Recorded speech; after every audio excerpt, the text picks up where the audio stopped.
on by. The vacuum tubes are warming up. This is a special live broadcast right here on Georgia Radio. Well, good evening. You're listening to the Georgia Folk and Farm Life Show. I'm Matt Jolly, filling in tonight for Brother Wade Peebles, who is just, well, it's hard for him to talk right now. He's got something going on with his throat, but joining me now is the ever-delightful Miss Faye Stapleton Burnett, who joins us from one of her many locations throughout Georgia tonight. You're in Elberton tonight, isn't that right, Faye? Yes, we're in our North Georgia quadrant tonight. Yes, I love it. We're in Everett County. Not yes. Down there on the farm, but that's all right. And you got Brock with you tonight. I do. I have as my special guest my honey, and my honey's going to talk about honey. Well, I want to get into this, but I want to back up just a little bit, because right before the show, Brock and you and we were all talking about when to plant your garden, because I want to go somewhere with this. And a lot of folks, I think, know about this, but for those who don't, one of our sponsors of the show, Burson Feed and Seed, Mr. Burson, passed away a couple of weeks back. And, you know, when an old man dies, a library burns. And that's right. He always said, I used to love going down to the feed store, which, by the way, is still open. You can still go and support Burson Feed and Seed. But it was one of those wonderful old 100-plus-year-old hardware store or seed stores, and it's still around. You can go there and have a popsicle because it's unair-conditioned. There's a gas heater in there, but right on the square in downtown Carrollton, Georgia. But he used to say, don't plant until after Easter. And what used to drive me nuts is my other neighbor, who knows everything about everything and has been on our old country road since they paved it. You know, he says, well, if you're going to get corn in, you got to get it in early. So we're in that gray window, Brock, right now, where it's pre-Easter. It's nice. It's 80-something degrees down here in Warner Robins today, where I'm at. And are we in that zone where the rookie says plant, but the wise says wait? Is that where we're at? I tell you, Matt, if you're a gardener, it's hard to resist not wanting to put the seed in the ground when the weather gets good for a little while. I was down at the seed store in Metter the other day, and an old farmer walked in. He's planting his corn right now. See, that's the risk you run, I guess. But our neighbor was the horticulturalist for the city of Atlanta. He retired. He was from the Netherlands. And he always told me, Brock, don't plant until after Easter, because if you stunt the plant's growth, it will never do as well. When you put it in the ground and grow it, let it keep growing uninterrupted. I remember, Matt, I was so proud of the first potatoes that I grew. I took them over and I showed it to our neighbor, who was this horticulturalist for the city of Atlanta, and I took him the biggest potatoes that I'd grown just to, show him. And he looked at me and he said in his accent, Brock, there's a saying in the Netherlands, it's the dumbest farmers that grow the biggest potatoes. Great. Well, especially those of us who like to garden in a septic tank field, yeah. as I stated in the last show. By the way, I was getting ready to plant the new garden, and I called the county up because we have not one but two septic tanks on our property. And would you believe it? I almost did it. I almost did it again, because there's that leach field runs out, and I thought, God, golly, I don't know what they were thinking. So I'm gonna just have to find another spot in the pasture to plant the garden. One just is not enough, No. Well, that's the breaks, I guess. You got the anyway. Yeah, it's an old farm, and there's all kind of stuff going on out there. So let's talk honeybees, because you are Brock and Faye. You both have bees. Brock is the one who tends to them. But we're at that point, and the reason I bring up the garden is I really want to do a wildflower area, so we have some stuff for the pollinators to work. And so I've been looking up these native flowers that grow best and when to plant them. And so I'm going to plow an area just for wildflowers in hopes of attracting some bees. and then put out a couple of bee boxes this year. That's the thought. Yeah, great. So it's a good time to wait and then plant those wildflowers. And I'll wait till after Easter. Wait if you can. But, you can do snow peas early, and you can do potatoes now. There are a few things that you can plant right now. Yeah. Corn. I really want to grow popcorn this year. So we're going to see how that works out. That glass gem popcorn, that'd be good. Not that a bee cares about that. And that's what we're talking about tonight, but nonetheless. So that's why I was asking about that for those wildflowers. What are you looking for right now with bees? Get back to square one here with these bees and where we're at season wise. Well, bees are building up right now, and they're getting ready to swarm, which is their natural way of reproduction. When you see bees hanging on a limb, on a tree, or on a shrub, or on a fire hydrant, they're looking for a place to go and start another colony. It's a lot like teenage boys in reality, And we're just about there, yes, but that's natural. Right. Well, so that's okay. So and are they aggressive at this time of year? Because I know a lot of folks that go out and they get their own wild bees, and they tempt them with something and bring them into their hive. Yes, you can use lemongrass oil to that attracts bees. And you do that. These are a lot of your bees. I guess you've done this way. Is that right? Yes, I actually caught about 15 swarms last year using lemongrass oil and an old comb and an old beat up box. That to me is fascinating. So you're not one of these people you're not buying bees online and having them shipped to your house. You just go out and attract them. No, I did that before I realized I could catch my own. And now that'll save you about $120 to $200 catching your own bees. And they're hardier, right? Because they're resistant. They're feral. Okay. Well, they're feral bee. Well, unless you've got some commercial beekeepers nearby that have brought them down south and are taking them back north later. A lot of commercial beekeepers do that. Yeah. They bring them down south to build them up and then take them up north for the honey flow. I see.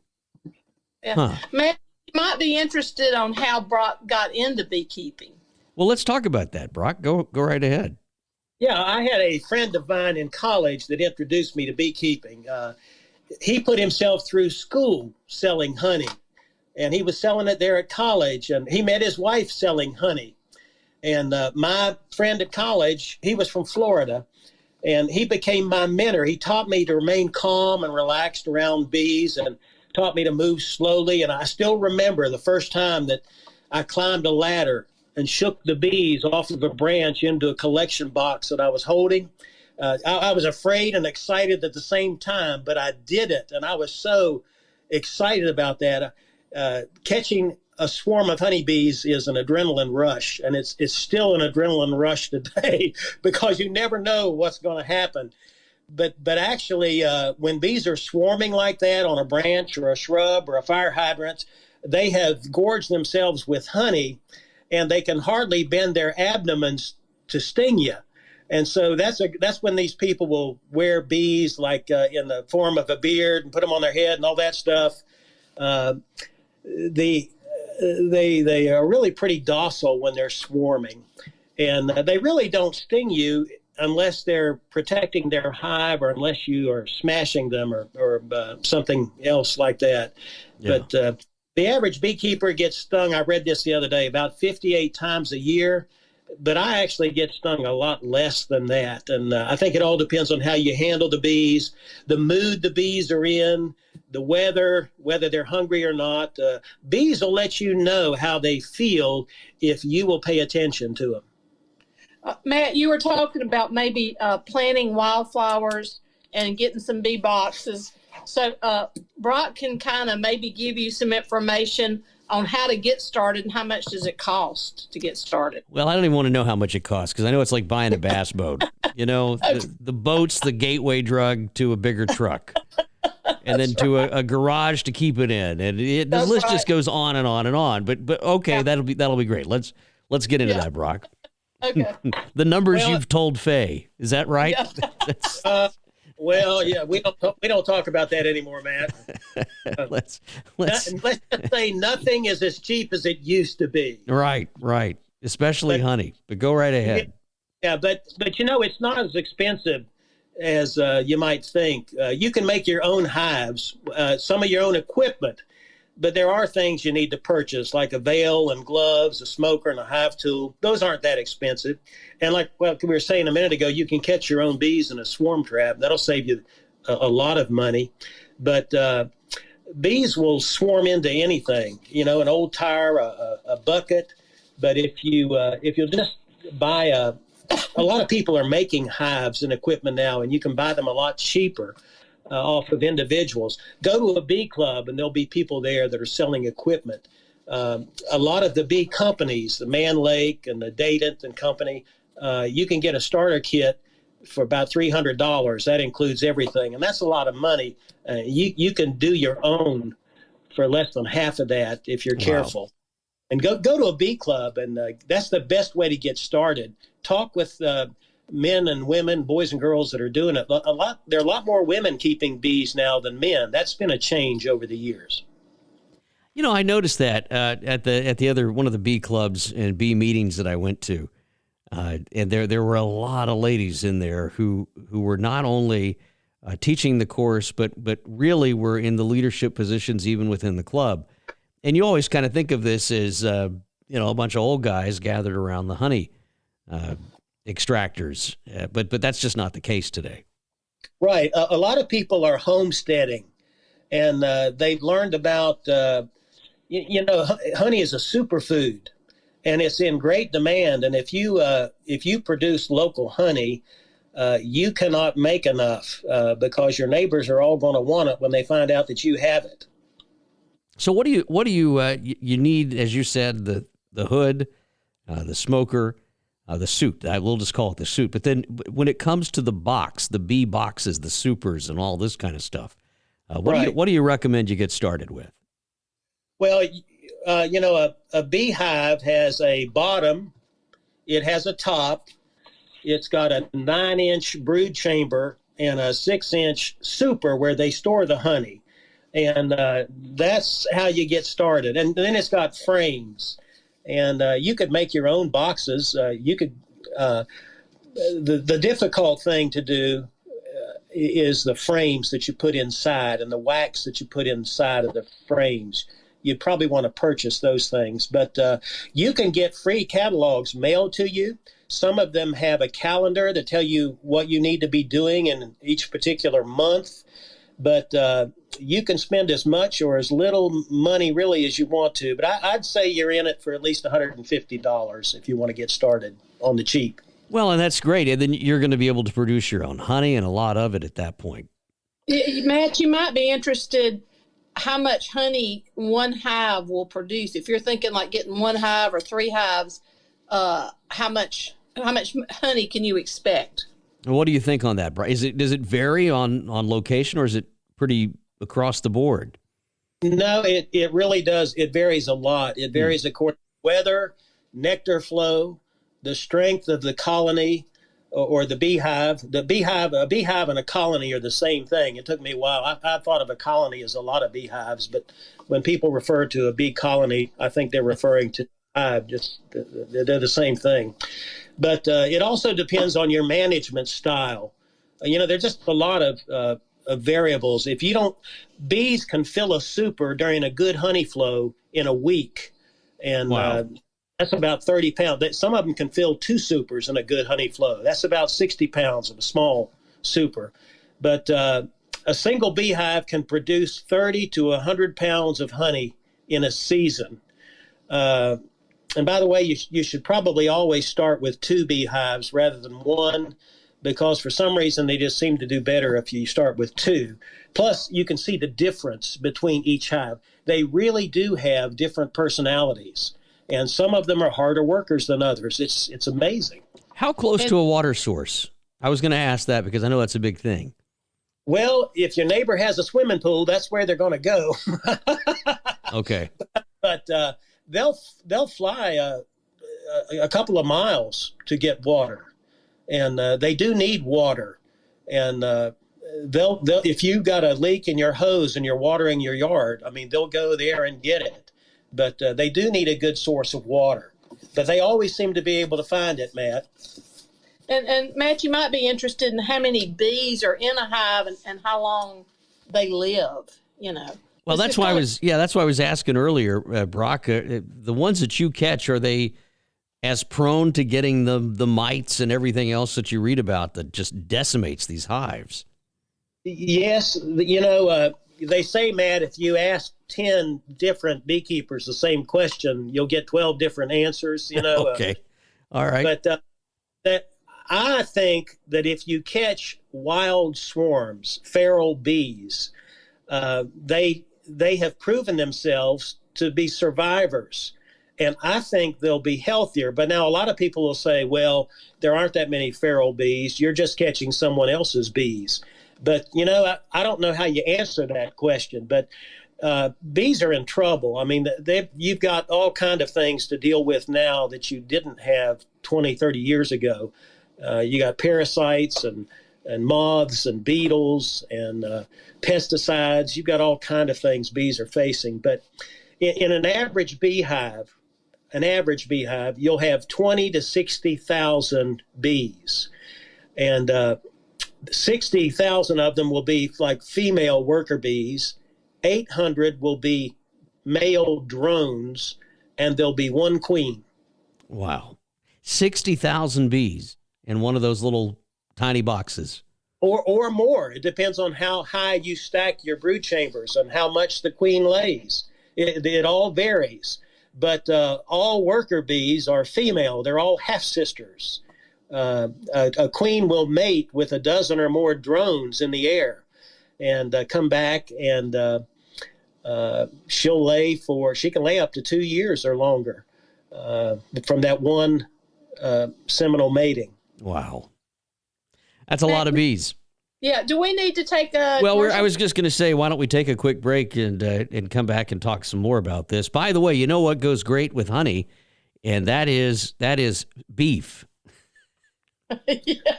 Beef goes great with anything. Let me tell you, MBC Beef, that's Meeks Brothers Cattle Company, and their website, mbcbeef.com. MB, the letter B, cbeef.com, and you can go there right now, in fact, and order a whole bunch of that Meeks Brothers cattle beef and get it delivered to your home. I mean, that's the best part. It's also, you can pick it up, I should say, but Meeks Brothers Cattle Company, MBC Beef, a proud sponsor of Wade Peebles' Georgia Folk and Farm Life Show. We'll be right back after this. Hi, this is Wade Peebles from Georgia Folk and Farm Life Radio. I'm here to tell you about Meeks Brothers Cattle Company.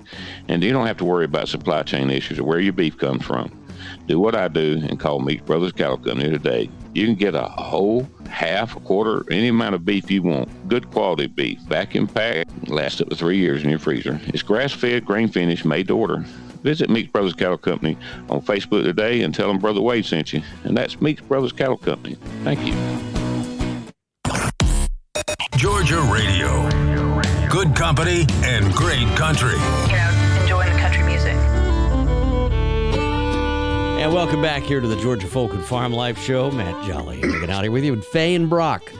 We're filling in for Brother Wade tonight. He's a little under the weather still. His voice still, it just hurts him to talk. But he's been to the doctor. He's, good Lord willing, he's going to get better, and he'll be back on here in just a few days, hopefully. But in the meantime, Faye and Brock are here talking about bees. Where were we, Brock? We were talking about how many live in a hive and how many die over the wintertime. Is this, because you always hear these horror stories about, beekeepers losing all their bees. What should we expect? Well, the average commercial beekeeper lost 39% of his hives last year. Wow. It's terrible. And they're really, you've heard of colony collapse disease. There are a lot of reasons people speculate as to what's going on. This 5G that they're using for cell phones, it's a lot more powerful than the earlier versions of that. And some people say those waves affect the ability of the bees to calculate going and what they're doing. Nobody that I know really knows, but there's also what's called the 4 Ps in the beekeeping land. There's parasites, pathogens, poor nutrition, and pesticides. And we probably have the most control over the last 2, poor nutrition and pesticides. If you care about your bees, be very careful what you put on your lawn, on your shrubs, on your flowers, your vegetables. One little granule of a certain pesticide that a bee takes back to a hive will kill the entire hive. And the cumulative effect of chemicals on bees is very detrimental to the honeybee population. There was a study done just recently in South Georgia where they took wax from beehives, and they found that the wax in the hives had 40 different pesticides that presented themselves, while in North Georgia, the wax only contained elements of 4 pesticides. So pesticides are a problem, and beekeepers need the world to wake up to the pesticides that they're using and the detriment that they are. Do you know bumblebees have disappeared in 8 states in this nation completely? And wow. Now we have carpenter bees, but we'll never get rid of them. yeah, but that's different though. I mean, that's what I'm trying to. I guess a carpenter bee is not necessarily a bumblebee. No, that's right. Well, and I think I'm not an authority, but in recent years, municipalities have been big about spraying for mosquitoes, and even individuals. Like these people go around and they mosquito proof because people don't want to get West Nile virus or whatever the mosquitoes have. But you're basically eliminating all the insects in your yard when you spray that stuff. So, I mean that. It sounds good on the surface, but then you got to think about what's the downside. What's the unintended consequence to spraying? That goes down the city streets with these big trucks just spraying everybody for mosquitoes. I'm just pointing that out. Yeah, we don't have that problem where we live. Yeah, Matt, something else that just came into my mind. We had a speaker come to the bee club meeting a few years ago, and he was talking about a commercial beekeeper that took his bees following the honey flow out west.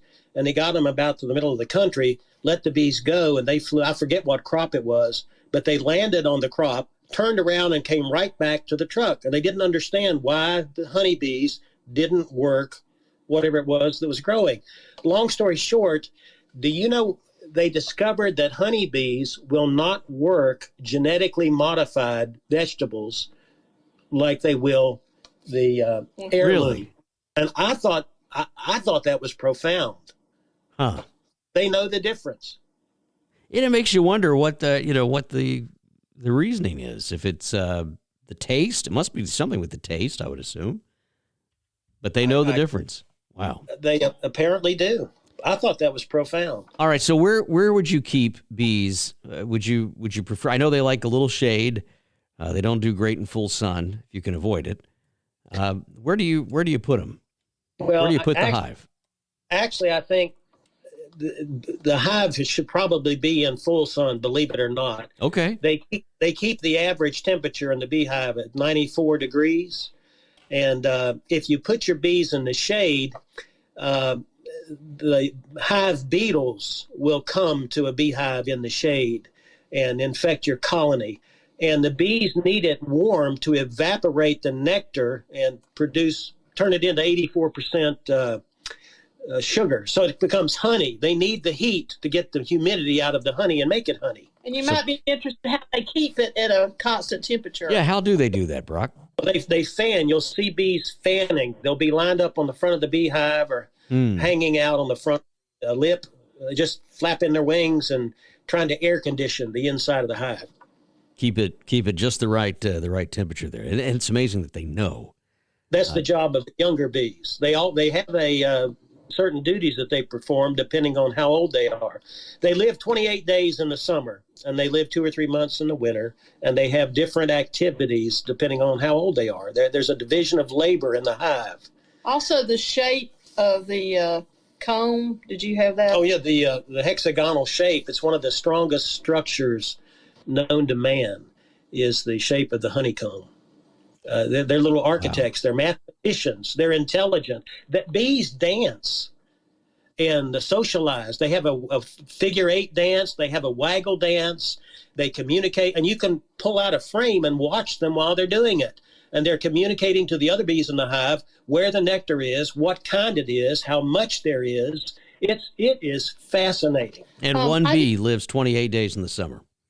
That's they work themselves to death, and they never really get to reap the harvest. They put it back for the next generation. Matt, there's a famous painting. I didn't research this for tonight, and it just came to mind that I posted on my Facebook years ago. In centuries past, they would have to tell the bees when their master, the beekeeper, had died. You remember that, Brock? People would go, in the old days, people would go and sit and watch their bees. They would talk to the bees, especially if there was a death in the family. They would go and tell the bees. Yes. There's a famous painting. I'll try to find it and pull it up, but it's just, it shows you the connection between man and these tiny little creatures, you know. I think it's fascinating that I've never heard that before, that they would go and tell the bees what was going on. You, Matt, and I'll put it on Facebook. You can put it on Georgia Radio if you want to. Oh, that's remarkable to me that there's just that much of a connection. Well, you know, we're so dependent on them. I don't think people realize just how dependent we are. But we'd be dead in the water without them. That's for sure. So, well, even Einstein said, if something happens to the bees, humankind has 4 years to live. Yeah, tops. Yeah, because honeybees, there are certain things. Cucumbers, watermelons, cantaloupes, only honeybees can pollinate those plants. Wasps can't do it. Butterflies can't do it. Only honeybees. So if we want to get started in this, we need a few things. We need to join a bee club. We need to find somewhere to put them, preferably away from neighbors or a yard that's full of Roundup or whatever you're going to put on it. Don't. Yeah, right. I was going to say don't sue, but I think that's that's already out of the barn right now. So anyhow, whatever you're putting on it, be careful. Oh, I'm sorry. We have bees in Elberton and in Metter, and the season's different. Do you want to talk about that, Brock? Well, it's about 2.5 hours apart. One's further south than the other. And here in Elberton, we're about a month behind what's going on 2 hours south in Metter. Wow. That to me is not surprising because of the weather difference. I mean, it's, what is it, about 6 or 7 degrees cooler where you're at right now tonight in Elberton. And that affects the bloom and the nectar flow. Yeah. Well, we were interested that there's cotton honey. Have you ever heard of cotton honey? No, I've never heard that. Yeah, cotton honey. And it's good. It crystallizes quickly, so you've got to eat it pretty quick. But Tupelo honey, I believe it's Tupelo honey that even a diabetic can eat. It's like the queen of the honeys. But honey is like wine. There's so many different flavors, and it all depends on what they're working, what kind of nectar they bring back. Right. Yeah, and spring honey is so light and clear. It's delicate and thin, and the later it gets in the summer, the darker and the stronger the honey becomes. I'll tell you, living in the Middle East for a while, I just fell in love with that honey that they have over there, that rich, it's almost like caramel when it comes out. I mean, it's just incredible. It comes off that cedar tree over there, but just in remarkable honey. Well, I've not had cotton honey. I'm gonna have to try that. Yes, we'll save you some this year. Yeah, is that what you have in Metter, or is that up in Elberton that you get that? No, that's in Metter, and they produce that late summer. Late summer, we'll get the cotton. Well, I got to try that. That'll be a lot of fun to try. Well, listen, I really appreciate you doing this tonight. Wade just said he tried to call the studio number and didn't have any luck. Well, that's because we're on it, Wade. I'm sorry. My apologies. Hey, Matt, one interesting fact. Those little 3-ounce packages of honey that you get at Chick-fil-A or McDonald's, right. They represent the entire life's work of 24 bees. So if you leave half of it on the table, 12 bees lived their lives and did their work for nothing. So use it all. They don't be stingy. A little respect. Yeah. Right. That's a great 24 bees for one packet of honey. For one of those little 3 packs of honey. Wow. 0.3, yeah. Well, there you go. You got to use it all. Don't leave any to waste. That's just remarkable. Well, thanks for coming on tonight. This was a lot of fun on the Georgia Folk and Farm Life Show. We're just filling in for Brother Wade. He will be back. You know, like I said, a little under the weather with his voice, but he'll be back. He's starting to sound more and more like some grizzled old country singer now. Y'all were just with him not too long ago, so We were. getting that grovelly voice. Yeah. Enjoyed being Matt. Well, thank you both for everything, and we'll talk again real soon. In the interim, go order some Meeks Brothers Cattle Company beef. You'll be glad you did. We'll talk to you next week right here on the Georgia Folk and Farm Life Show. So long for now, everybody.